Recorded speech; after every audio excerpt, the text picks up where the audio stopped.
Well, as my girlfriend walks into my YouTube channel, we're going to talk about how Micron Technology is set to surpass all U.S. companies in profitability except NVIDIA and Google. It's a crazy time. I'm going to read the editorial and then we're going to speak about how this has changed the market not only for video games, um, a lot of components that everyone uses on a day to day basis.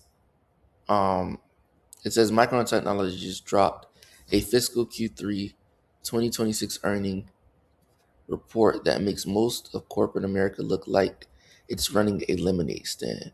The memory chip maker posted 41.46 billion in revenue and 28.24 billion in net income, numbers that put it on a trajectory to become the third most profitable company in the United States behind only Nvidia and Google.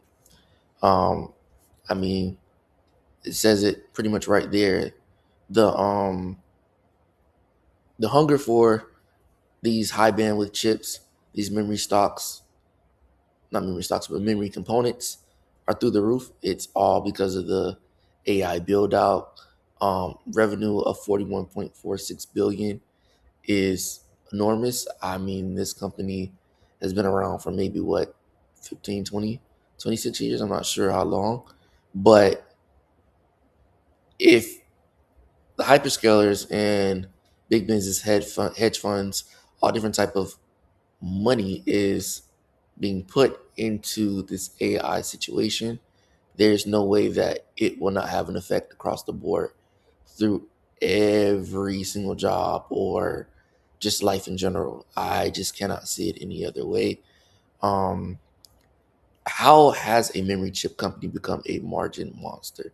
The demand for high bandwidth memory, HBM, the specialized memory that sits inside the most advanced AI accelerators, has fundamentally changed the supply demand equation. HBM is technically complex, harder to manufacture, and currently in desperately short supply. The global memory chip shortage is expected to persist through at least 2027, according to analysts' forecasts. So, HBM is not your regular storage device, is not your regular hard drive. It's a component that works alongside of the AI chips. And it's where, think of it like this. When you have an AI chip, it processes a lot of data. In your own brain, your neurons, your spinal cord processes data.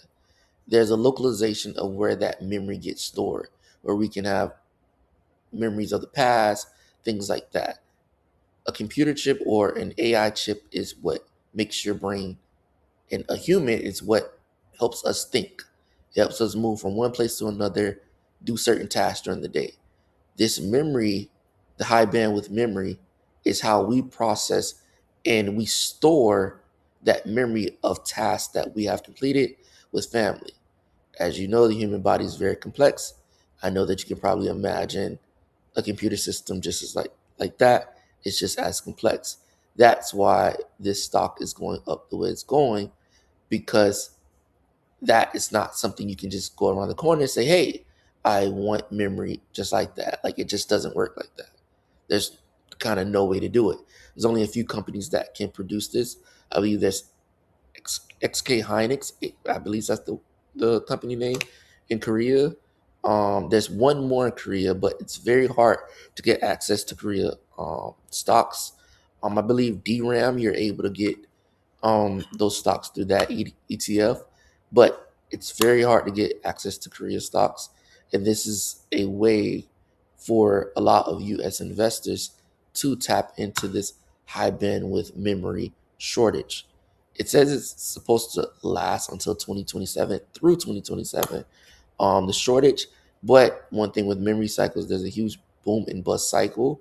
So you have to pay attention to that. But I don't have a price target at the moment for this company or anything like that. I may have one going forward.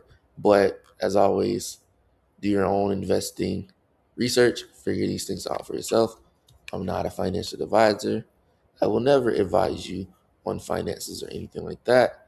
I just bring you the news and maybe give you some ideas about things that maybe you should look into.